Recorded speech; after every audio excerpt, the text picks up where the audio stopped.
Thank you, everyone who's here listening. Before we start, full disclaimer. We are not professionals nor certified stockbrokers. We do sell, buy, and trade stocks, but at our own discretion. The content that we talk about is based on our own opinion, not fact, and the content is for entertainment purposes only. Remember, what you invest is at your own risk. If you know nothing about stock investing, we highly suggest you seek professional help. Due to the content of the show, this is for mature audience only.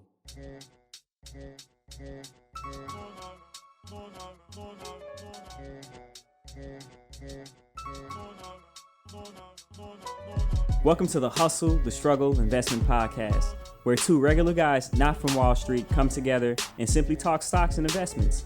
We're here to give you the raw and uncut stories of an everyday trader. Tune in and zone out. Let's talk money.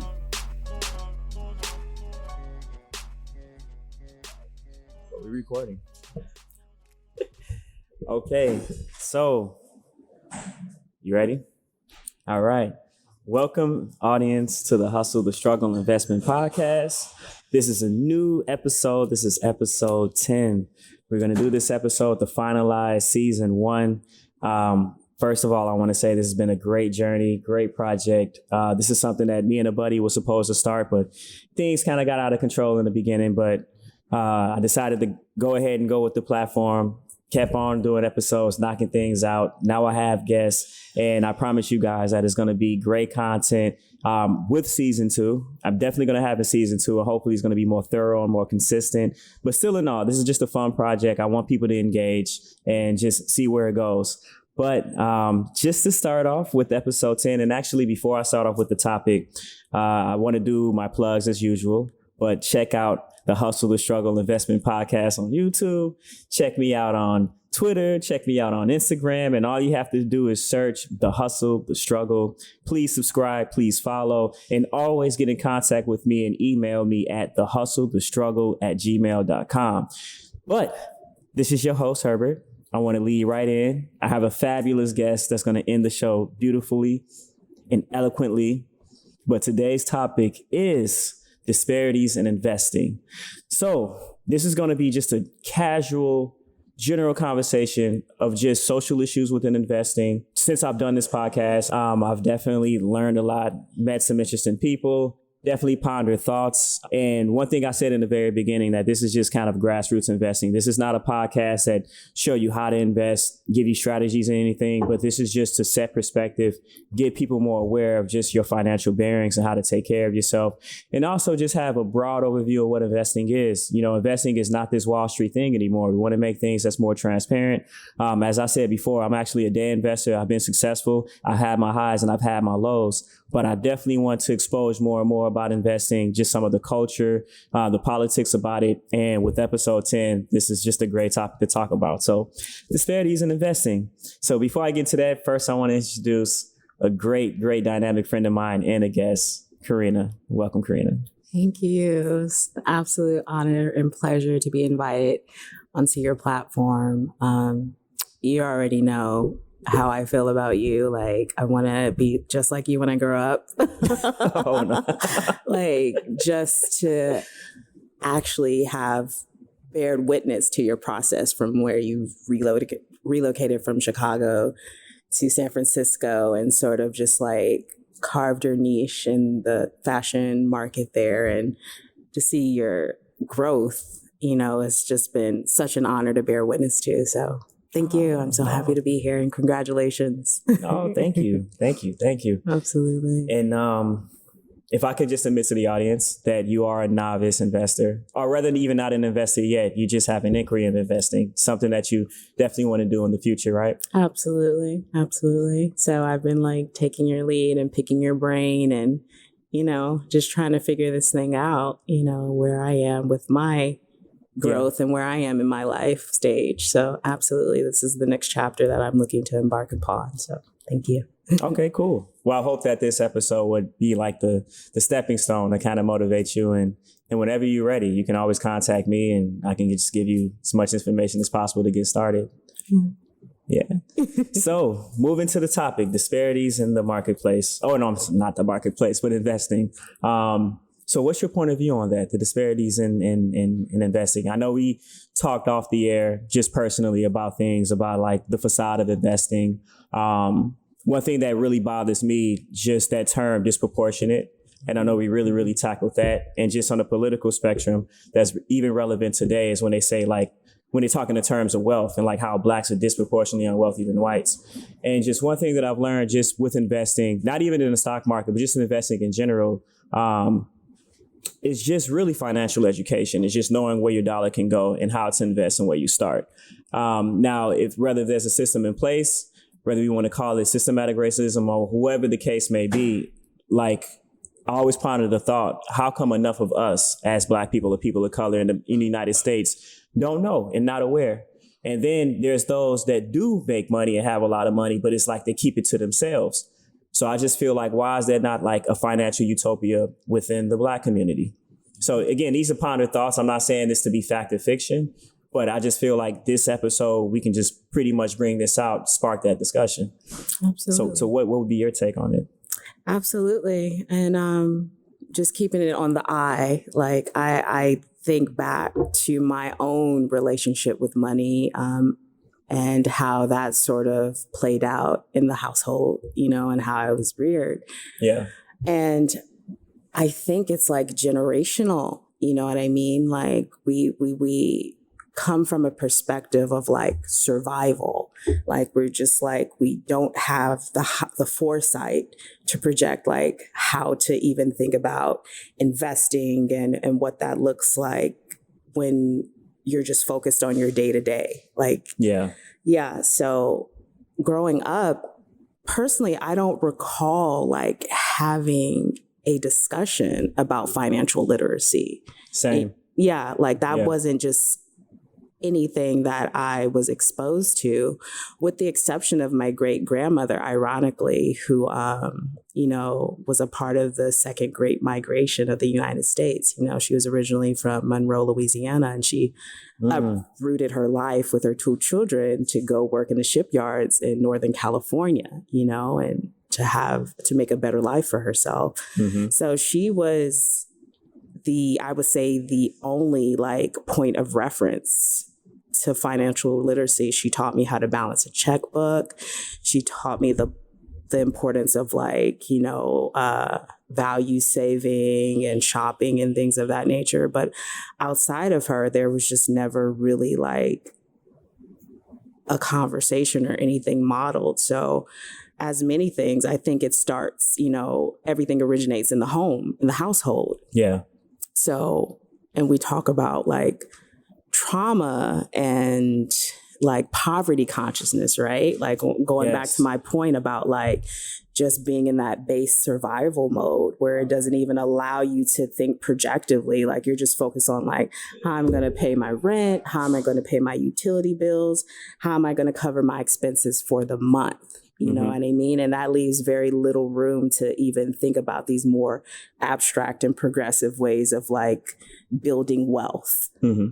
So that's kind of my perspective. Like it's something that's lacking in the home. And I think it's just like a conditioning of sorts, you know? And it's what you just brought up was very interesting. It's like the whole generational portion. I don't know, like, I'm glad you mentioned your grandmother and like how she come from the South, because I know like just a couple of content that I've come across, they always talk about, you know, the way Black people were during like the sharecropper times that we were developing these businesses, and it was very predominant in the South. And then you have the story of Oklahoma, Tulsa.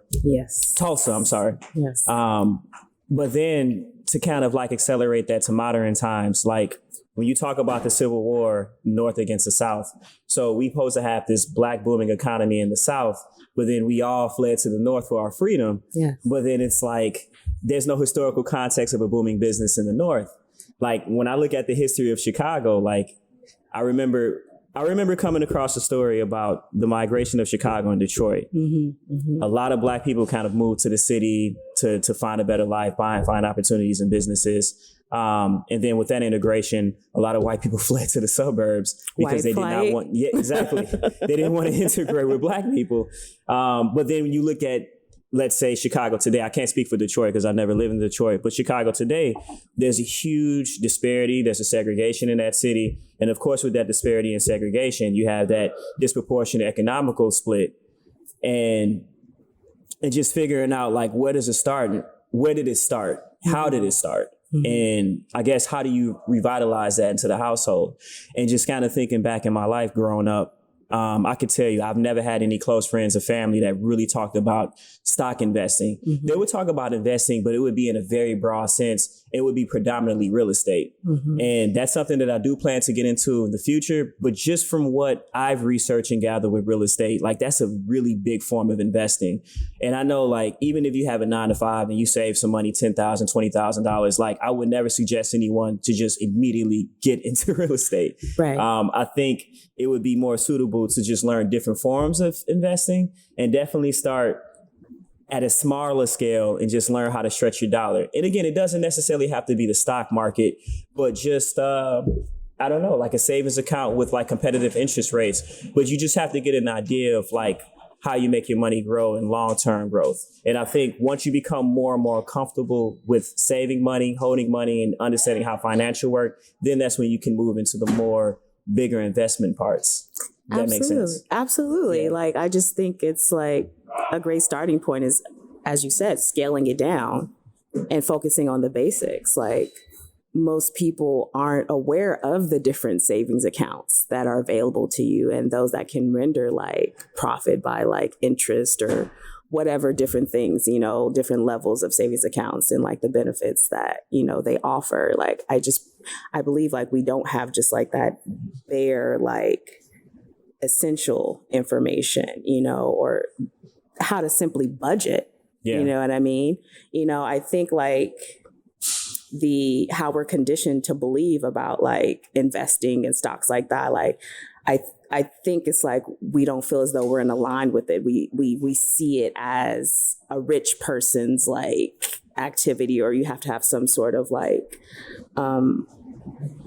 disposable income to do that, or you have to be at a certain like annual like salary to be able to do that. It just seems so far away from our reach. Yeah. And I feel like also by that's design, you know, speaking to your point earlier, how you were saying like it's intentionally intimidating. Yeah. Like money numbers are intentionally intimidating, and like the information that we're also fed. Like I just think about like my experience in the public school system. Like Black and brown children, especially Black and brown women, young girls aren't encouraged to pursue like industries on a professional level. Like I think from the start, like we're even discouraged to even like have interest or have the confidence, you know, to be involved with numbers and money of that sort. So it's a whole convoluted kind of thing. That's such a sad thing too, because I know we having this conflict now just politically about like women in the workplace, and there's a lot of men that try to combat the theory that's like, well, women are so, you know, much more privileged and there's not misogyny, anything that's holding them back, and if anything, more women are getting more employed than men. But no, you're right. I remember like having that conversation with my mother when she was telling me, because you mentioned trauma earlier, like, and I don't want to give any personal information of my mother, of course. Please forgive me if she ever come across this content. But, you know, she had a rough in life, and she would tell me like, you know, I never really could be the person that I wanted to be because of what I was told to do about my family. You know, she comes from a household where it's like, my grandmother, she got married and she was taught to be the housewife. And then, like you mentioned earlier, that generational. So it carries to generation to generation. So you that one person that want to be like free thought, innovative, and really just extend out of that branch. And, you know, you just have that pressure from like family and friends to say, no, this is what you're supposed to be. This is what you're supposed to do. If you pursue this career, go for that, you're going to fail. Absolutely. And that can really affect the self-esteem. Absolutely. But I guess like how do we change that? Or maybe it is happening. That's why we have this podcast and we having this discussion, right? Absolutely. I think I like to believe just like as a people, we're experiencing a sort of renaissance in every facet of life. And I would like to believe that with each passing generation, there is more access You know what I mean? When we think about like our grandparents and even our parents, the things that are accessible to us as millennials, they didn't have. Like I again, like, and excuse me if like I'm always referencing my great grandmother, but she is just like, you know, the poster child of like from the bottom up. You know what I mean? Like literally like escaping Jim Crow, like segregation, uprooting her life, migrating to a completely different place and taking what she had and making it work for herself. So it's just like, I always reference her because she has such little access, such little opportunity in her day and age, and the things that she was able to accomplish and the doors that have been opened for us, like we can do this now. You know, it's available to us. There's like no restrictions. Yeah. I just think, again, it goes back to conditioning. Like literally psychologically, we've been conditioned to believe that we can't have access to these sorts of things. Like these things aren't our things. They aren't Black things. Like we look at therapy isn't a Black thing. Stock market isn't a Black thing. Mm-hmm. You know what I mean? Mm-hmm. So it's like, again, to your point, and I like to say we are in increments. We're making progress. And I think that's largely in part of like the social media platforms that are readily available to us. I think there are like people who are considered experts. They're utilizing these platforms to make this information like palatable. Because I think it's like also really complex information that like the average person can't really like understand. Yeah. And accessible, like you have a larger reach when you utilize social media. Whereas I feel as probably 10 years ago, you would have to take a special class, like some sort of like college course. Like literally you can follow like an influencer whose focus is finance, you know what I mean? And it'll just be like really quick, 30 seconds, 1 minute, you know, palpable information, whereas it'd be like more complex. Yeah.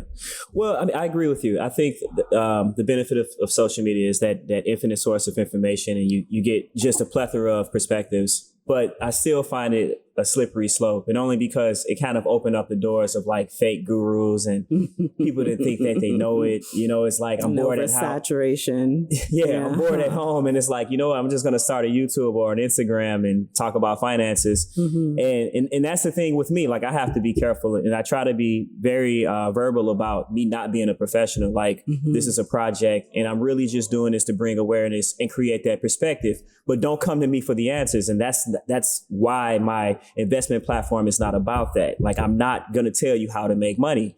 Get someone that went to school for this, you know, that's very highly educated. Has the credentials. And not to say that that I can't be educated, because obviously I do this. But then at the same time, it's like, for me, what works for me won't work for you. Right. And there's just so many approaches that you can go about it. Absolutely. But, you know, I just really want to encourage people to take the next step. So, so my story to tap in that, how I got into investing. And I did talk about this in past episodes. Like, I told you about the story about the 401k. Mm-hmm. So when I first moved to San Francisco, straight out of college, I worked in retail at Macy's. Worked there for a number of years. I've probably been there for like 5 or 6 years. And I remember getting these papers in the mail about a pension plan. I was offered a 401k. I didn't even know what the hell a 401k meant. I did not. Well, actually, that's when I asked information. And I think I asked a family member, like, what is this 401k and what does it mean? And they immediately told me, like, oh, you don't want to take a 401k because they take it out your paycheck. You want to keep all your money. And I'm like, okay. So, of course, I rejected the 401k because I wanted all my money in my paycheck. Mm-hmm. But like, I didn't know that it was a retirement plan. I didn't know about company matching and all the other incentives to having a 401k. Mm-hmm. So I worked there for 5 years. And fortunately, I did have a pension plan. But because I had the pension plan, I didn't do anything with it. I never called them and asked, like, how I want to allocate the pension plan, the portfolio, what to invest in. I just took it for what it is. Like, oh, okay, I got this money. Worked there for 5 or 6 years. Once I had left Macy's, I only had $3,000 in the pension plan.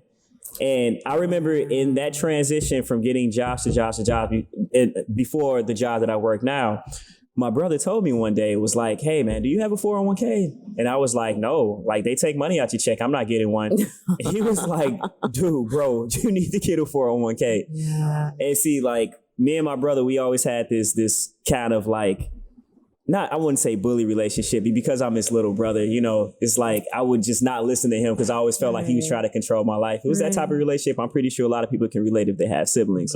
I love you, bro. But yeah, he really pushed me like, dude, you should get a 401k. And then I told you, he sent me this screenshot of like how much he had made within a year just from what he was depositing into the 401k and his company matching. And when I saw that screenshot, I was like, you know what? Out of the few times in life, I'm going to listen to you on this one.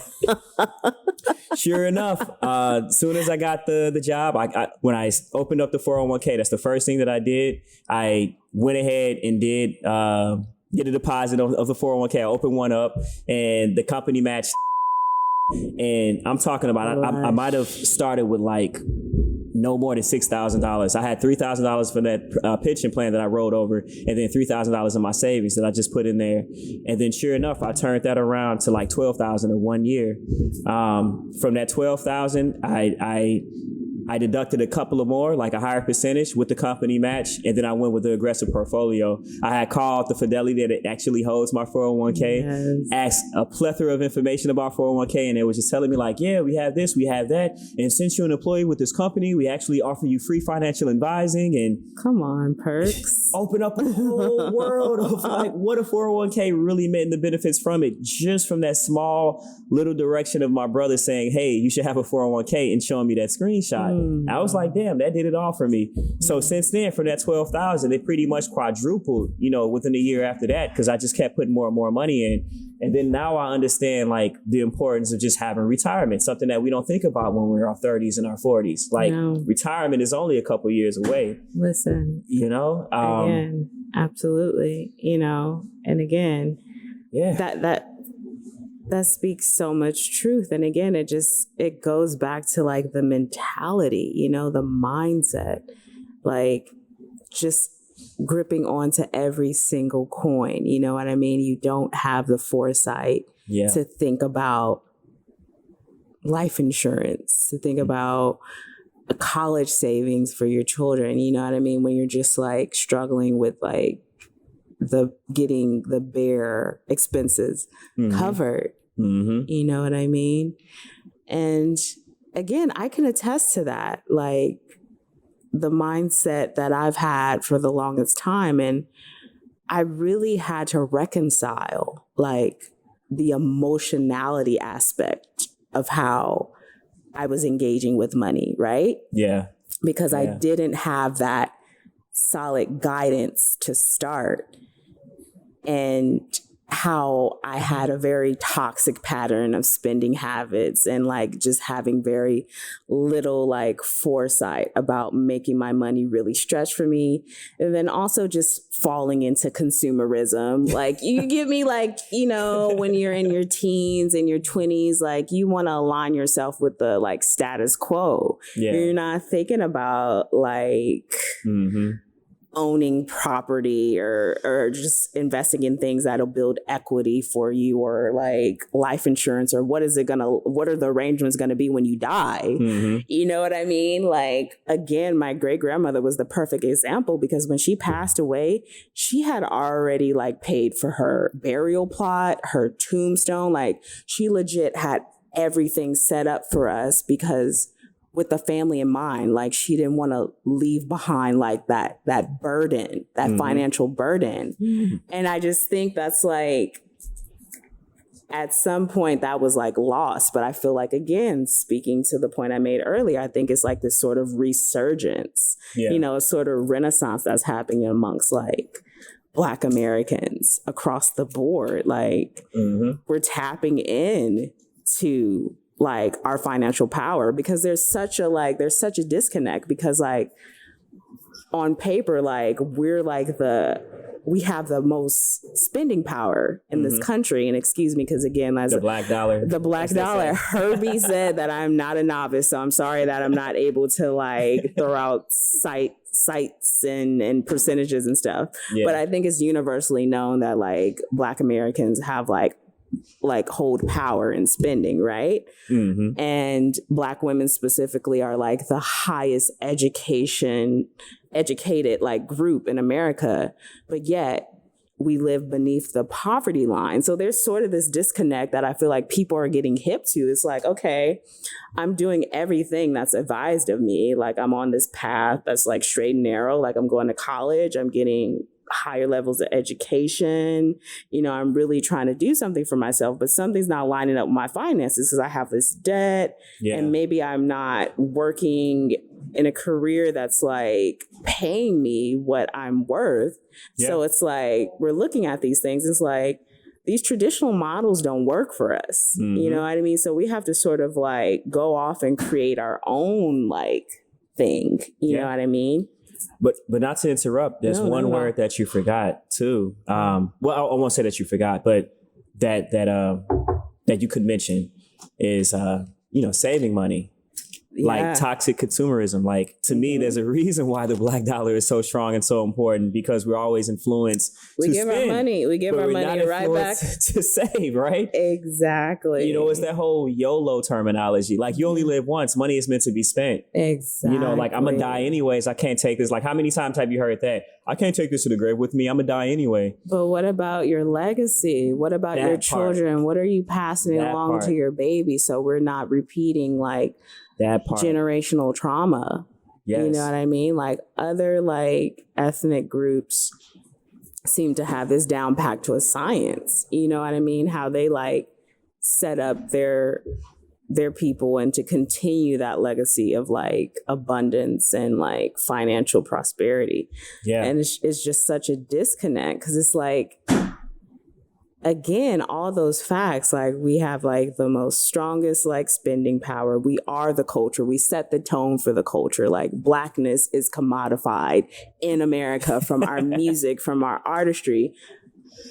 But we don't benefit from any of this. We're still at the lowest of the totem pole economically. We don't benefit from any of this. There's something that is just like not connecting, right? And I feel like people are waking up to that, you know, and wanting to be a part of that game. Absolutely. You know what I mean? Like, yeah. Dude. I mean, we even talked about like the whole political agenda, like with hip hop. And this has always been my thing with hip hop, definitely being 35 and just seeing how hip hop have evolved. And like hip hop has been a great impact on the world, like just culturally and just giving the voiceless a voice, right? And then I remember just having these conversations with separate friends, and like one friend said, like, well, one of the things about hip hop, it took a lot of poor people out of poverty. And I'm like, yeah, that's a good point. But then you have to talk about statistically, like where we are and the probability from it. Like it's probably only a micro 1% of people that really benefit from hip hop in comparison to how many like people, Black people, people of color that actually have talent in hip hop and music. And then talk about the ownership part. You know, let's not forget, like when hip hop started, you know, it was something that was more of like self-love and something that was very, very political and culture driven, activism that was involved, uniformity, community. But then like, I guess there wasn't really attention on what's really going on. Like that was the whole spectrum of hip hop. It was like a political voice. It's like, this is what's going on in our community. This is what we need. And it became more aggressive as we started to get that progressive neglect from the government, politicians and so forth. And then that's when corporations started to identify this music, and they saw, like you said, like Black culture being a commodity. That's when they saw the influence and they saw the benefit. And let's not forget that we went through years and years and years, maybe a few decades, where like these rich white folks was profiting off our culture and our music. And you mentioned social media before, like that's a benefit of social media that has created this whole identity of independence, and people are kind of doing their own thing through streaming and making money that way. So, I mean, I guess that's the progress, but but I guess the point I'm trying to make was with the whole hip hop, for it to have such a mega impact on the world, and like everyone wants to be hip, and it's like every single, like I feel like every ethnicity in some form are influencing like hip hop in a way, but yet and still like we don't even have more than 50% of ownership of our music and our talent and our royalties. Exactly. Like this is just kind of a new thing that's going on with these artists.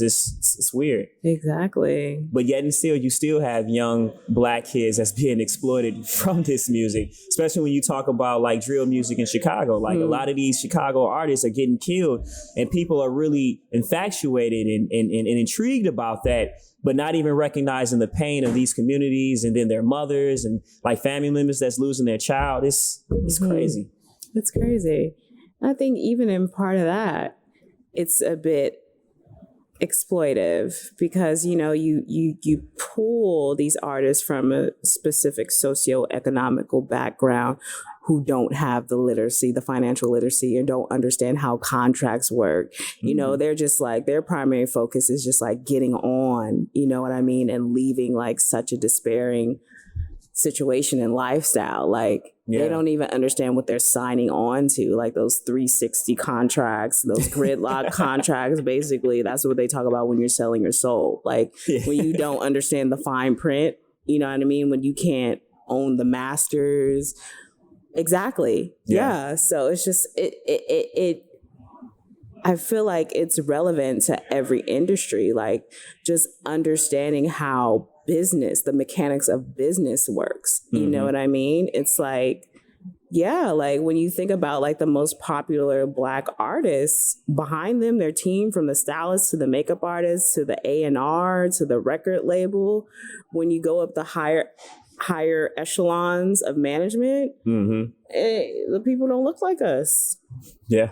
People, they own your brand, they own your image, they own your voice. Yep. You know what I mean? And I think, again, there's sort of like a renaissance within the music industry specifically where artists are wising up and like they're owning like certain percentage in shares and owning their masters. You know what I mean? Like, and unfortunately it had to come about through trial and error because you like hear like such horrific stories, like more recently, like Aaliyah. Like Aaliyah is a perfect example, you know, about being an artist but not owning any aspect of your artistry. You know what I mean? Like, you don't even own your copyrights, you don't own your masters, and it's just like a whole debacle, like 20 years of her not being able to have her music available to the public. Whatever's been happening in the background with her former record label and her family, of having her music available. And one can only assume there was some sort of lack of like financial literacy and just standard business acumen. And it's sort of, we're seeing this play out in the pub now, how it's sort of evolved into this like 20-year dispute amongst her family and legal teams about having her music available to the public. And one could only assume that, you know, there was some sort of like lack of financial literacy, or maybe she and her team may have like been overly trusting of, you know, not the father, but the uncle and the record label. But I feel like that's like a prime example of not just having standard financial literacy and business acumen. Like you find yourself in like a pickle of a situation where everyone's profiting, you know, from your brand and your imagery and your talent, but you. Yep. Yeah, and that goes to what we had talked about with the whole facade and investing. Like when people think of investing, and I think that's the problem with it. Like when people, you know, hear investing, they just immediately think of just making a lot of money, making a large sum of money. One and done. Yeah, but, and I've said this multiple times in episodes. I've always say like, you always have to think long-term by default. Even if you get short-term gains, privileges, and you just luck up. It's always long-term from default. And I think that's the problem. Like, people come in and they invest, but then they're expecting like a whole lot to be the end result. And I'm only saying that because when you talk about like the financial illiteracy, I'm pretty sure a lot of people kind of fail because they come in with high expectations where they don't think that it takes a lot of groundwork. And I'm kind of diverting that outside of music because that's something that's a little different, because you're right. You're dealing with like talent, you're dealing with the individual being the proprietor, and then like how music is distributed. But just going with the idea of investing in general, like, if you wanted to get into real estate and you want to buy a buy a building, you know, you buy a building and it's like, you know what, I'm going to just buy this building for $50,000 for something cheap. And then I'm going to charge, you know, $3,000 a month for rent. So I can just cap off that and make all this passive income. But then they don't think about like the in between, the development part. Like, you have to invest into the building, fix repairs, the maintenance, build it up, rehabilitate it. And that may cost you way more than what you bought the building for in that part. So it's like, yeah, but it's a whole lot more than what people think. Yeah, absolutely. And going back to the whole facade, it's like, people only see the before and after. And I think that's what people galvanize at with investing. It's like, oh, I started off with just $100, but now I'm a millionaire. But they don't know, like, even if you do hear about those stories where people luck up, I'm pretty sure like they had a head start in something. They probably just loaned the money. A small loan of $1 million, you know, from my father. But on top of that too, you don't even know how much debt this person can be in, you know? Listen. It's like everyone can just bring up smoke and mirrors. That's the dark side of social media platforms, right? Exactly. The highlight reels. They don't illustrate the process. I hear it. Yeah. So, you know, going back to my story, you know, I had mentioned the whole part about the 401k, but, and again, I don't know, like, if you listen to any episodes, Carina, but I always reference like episodes to what I'm saying currently. It's a weird thing, but I said this in the prior episode that, you know, how I started to invest, and I got into investing, just from having affluent friends. When I moved to San Francisco, I was meeting like these rich, nerdy engineers or, you know, whoever, and like, they just welcome me in their home. And I'm happy that we built that friendship and that transparency where they can be honest and be like, oh yeah, I made my money doing this and doing that. But that definitely just opened up Pandora's box for me. It was like, man, like, you know, you a young guy, like you look like a very basic dude, and like you sitting on all this wealth. And for me, like, I just literally looked up, you know, I did a Google search and just was like, how can you get rich?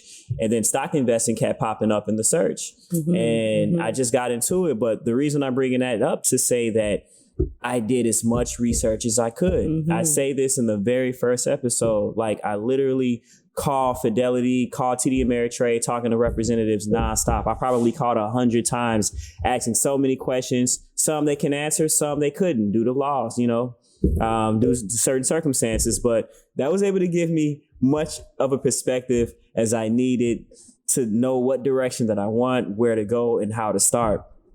But even now with investing in day trading, I did it for years and years and years to get the income that I got. This is not something that like, oh, I just had one good year. Right. Now I'm wealthy overnight. Let me start this podcast. But it's like, no, like I've been doing this for 7 years. Absolutely. So, you know, it takes time. And I really want the audience to know and let that hone in, let that resonate. It takes time. Absolutely. Definitely. It is absolutely a process.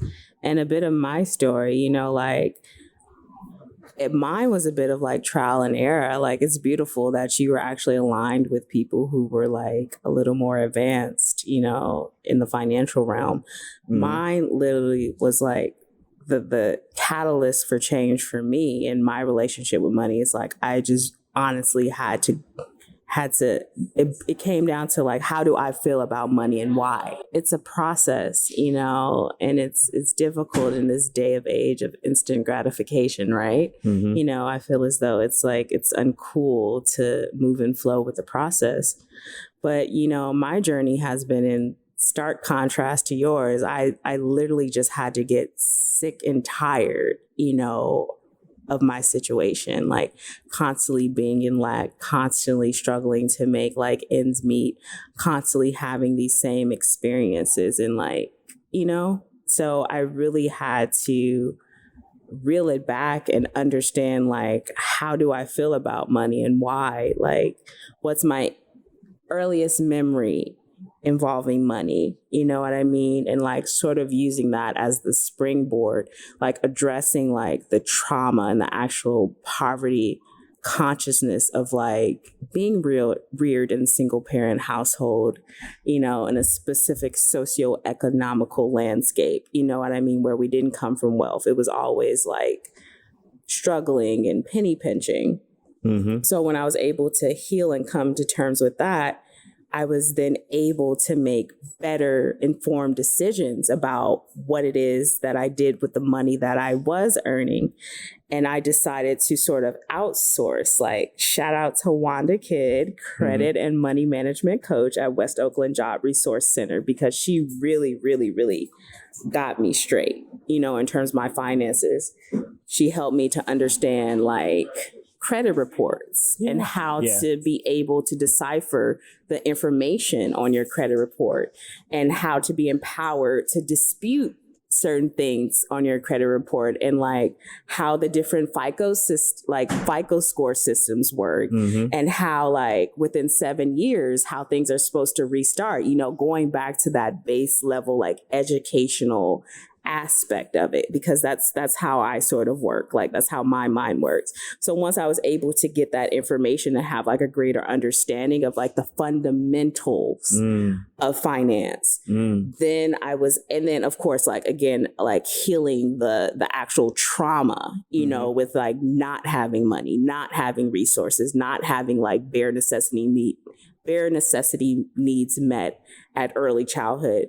That's when I'm at a point now where I can make more informed, healthier decisions with my money and develop more healthy patterns with that. You know what I mean? So definitely on my end, it's been a process, because she's been trying to drill in my head how to do really basic things, but I wasn't ready, you know what I mean? Because I wanted that instant gratification. I wanted to see what my money can do for me in that moment, not understanding it's a brick by brick process. Yeah.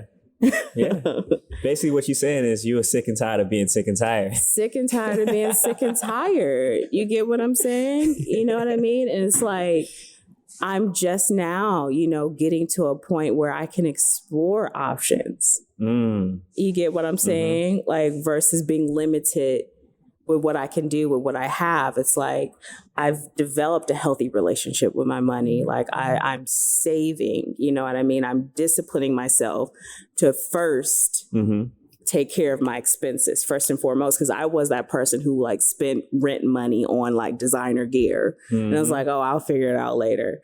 Like my priorities have shifted, you know what I mean? With the education, the maturity that I've like come into, in this life stage. So it's a beautiful thing. So it's like I've created a foundation for myself, and I've have a decent savings where now like I'm coming to you like a dear friend of mine who like I hold in such high regard, and I see that you're making intelligent moves with the money that you're making. So it's like, okay, like what I'm like checking you out and like picking your brain and ask you questions, because that's where I am, you know, now. So I'm just excited. You know what I mean? It's and it's such like a gratifying and anxiety-free state to be.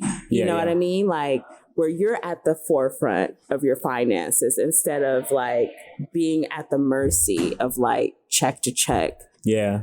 Like struggling, making ends meet. You know what I mean? And again, like I'm professionally, like I work in behavioral health, like I'm something like a social worker. But again, you can make your money work for you no matter what industry you're working within. It's like, it's about that discipline and that education. Exactly. Most simply just putting aside 10% of your income. Yeah. You get what I'm saying? Yeah. Like it may not look like a lot now, but in the future, again, like having that foresight, it turns into something. Exactly. Yeah, it takes time. And off the air, I said that, like, even with stock investing, you can start as little as just getting a mutual fund or some ETFs. Just have your money there and just let it grow, like, over time. And I mean, in historical context, there's always been lesser risk with mutual funds than any other form of security that you buy. Not to say that mutual funds, you're just going to make money. Some mutual funds do fail. But as far as probability concerns, more than likely, if you invest in a mutual fund, you just let it sit there, you would make money over time. Absolutely. So no, that's a beautiful thing. Yeah. So going back to the disparity of investing, I guess I can say from your point of view, it's just the cultural aspect, changing the culture. Is that financial education? I think it starts in the household. Definitely need to have the community, the elders, parents, however you describe, like just older friends, just so forth in the community, really, really express the importance of finances. Like, of course, we can be activists all day and fight to change the political system, but then we really have to build a foundation of legacy. And it's like not only fight the power, but learning the financial system and learning how to infiltrate the financial system. And while we fight the power, we can empower our finances through the system. Absolutely. And again, speaking to your point of like community, that's the basis of it. You look at any cultural group, that is the foundation. They work together as a collective to multiply their wealth and abundance. We need to learn how we're going to be able to come together and do that, get on the same page and have the same goal in mind and be steadfast in that. Yeah. And speaking to a previous point that we had discussed recently about, not having industries. I know that's like a very like long-term goal, but that's something that needs to be into like, how can we have that as a serious consideration? Like specifically in the fashion industry, like owning factories, having some sort of manufacturing like liaisons, things like that, where everything is like vertically integrated amongst ourselves, that where we don't have to outsource. Yeah. How can we get back to what the Tulsa, Oklahomas established, the Seneca villages established, because that's where we were at our strongest as a collective. So, yeah. All right. So, we're 47 minutes in. I mean, I feel very, very stimulated off this conversation, and I know we can go on and on and on. I generally try to keep these episodes 45 minutes to 60. I mean, we can definitely push the whole hour, but I know we're kind of like in a hostile landscape. I just want to let the audience know that we're kind of like shooting not really in a small room. We have like this concert hall type of space. We wanted to do something that was a little different, unique. So we had, how do you say, passenger by? We had a lot of foot traffic going on, y'all. But pass buyers. I don't know what the word I'm looking for. Passerbyers, foot traffic. But we make it do what it do. Like we got to get the message out to the people. No, absolutely. But I mean, we're definitely gonna do another episode. Carina, I would love to have you back on this podcast. And maybe we can even do a part 2 about this, because I think this is very important. And that's how I hold deeply. And this is really, really what we talked about. Is the core reason to why I started this podcast. Like, I'm not trying to create this whole facade like, oh, I got money and look at me. It's like, no, I just want you to know, like, I'm a regular, simple dude. And you look at me, you would never even think that I was into investing. Would never even think that I even had some money or whatever. Like, don't feed into the facade. But most importantly, like, if I can do it, you most certainly can do it. Of course, you can't follow the same steps that I do, but yet and still, like, if you have the confidence, you have the will, and you have the education, it's definitely possible. And what's most important is setting goals for yourself and not to compare yourself to others. Like, that's an important part. When I got into investing, having friends that were better than me was more of an inspiration, but I didn't compare myself to them. I didn't do anything outlandish or do these bizarre risks so I could just get rich quick and I could be like them. It's like, no, it's just, they set the light bulb, but then I set a path for myself. Where do I want to be? What direction do I want to go? And I want to learn the importance of money for myself. Absolutely. And part of that, I've just learned the legacy part to what you mentioned before. And for me to have money, my only intent of having money is being able to do what I want to do when I want to do it, being able to explore, being able to help my family out for any immediate need that they need. Like if my mother, my cousin, my brother was facing an eviction and they needed some money, right away I can send it to them and not worry about it. Absolutely. Yeah, so it's just changing that cultural aspect. Community. Yeah, and I think the term legacy just ties all of that, just put it all into to the spectrum. Creating our generational wealth. Yeah. Like every other cultural group has the formula to do it. That definitely, I would lovingly encourage that be the focus, the collective focus. Yes. Because it's not only about us. It's not only about the here and now. It's like what we're passing on to our children, our children's children. Yes, I agree. I totally agree. And I think that if we started to really recognize community and heighten that, strengthening community can change that cultural aspect and kind of dismantle, that term disparity and disproportionate. And I know one thing that really angers me, even relevant today, is when I hear that we're disproportionate this and disproportionate that. Like, it's like the world already set us as the victim without even giving us the voice and allowing us to be the victim. Yeah. It's like, oh yeah, blacks are disproportionately unwealthy than whites. It's like, well, fuck that. I'm a black person with money and I feel like I can make as much money as that white person. I'm going to do that without having that white hand and that white guilt. Absolutely. And if everyone could have we all can have that mindset. Like, seriously. I don't need a handout. Yeah. I don't need a handout. Please. Yeah. And we can't ignore the actual systemic infrastructural barriers to acquiring wealth. You know what I mean? Absolutely. But I feel as though it's like, again, going back to there's like this sort of renaissance and awakening and an overflow of abundance of information. Like we know what the barriers are. Yes. Right? Yes. So it's like we have the knowledge. So what is it that we do with that knowledge now? We know what is set against us. Yeah. So I feel with that, it's a certain responsibility at this point. We can't just lie down and take things as they've been. So that's kind of I am with that. It's like perseverance, community, confidence, self-esteem, worthiness. There's a lot of like self-worth that's tied into abundance and having money. Absolutely. Am I worthy of this experience? Am I worthy of having this? Yeah, knowing your value. For sure. Absolutely. All right, Carina. Well, man, it was a pleasure to have you on this episode. Yes. This was a dope, inspiring, motivating conversation. Oh, man. But there's going to be many, many more. And again, as I said before, I want to have you back. Yes, I would love it. I would absolutely love it. You already know what the vibes are. You already know how...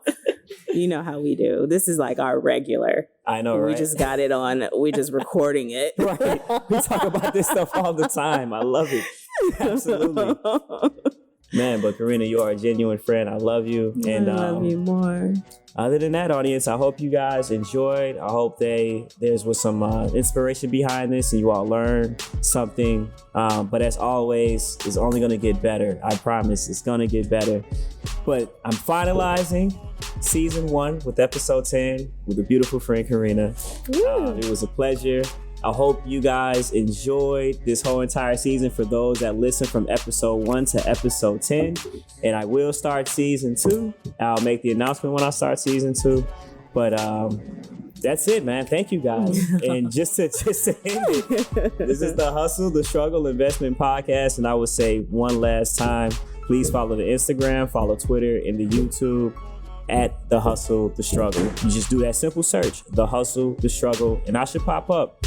And you can always email me at thehustlethestruggle@gmail.com. If you have any insight, comments, feedback, you just want to reach out, just say hello, please, I would love to hear from you. But other than that, this is your host, Herbert. I hope you guys enjoyed this episode. I love you guys. And that's it. Wrapping up. Peace out. Peace.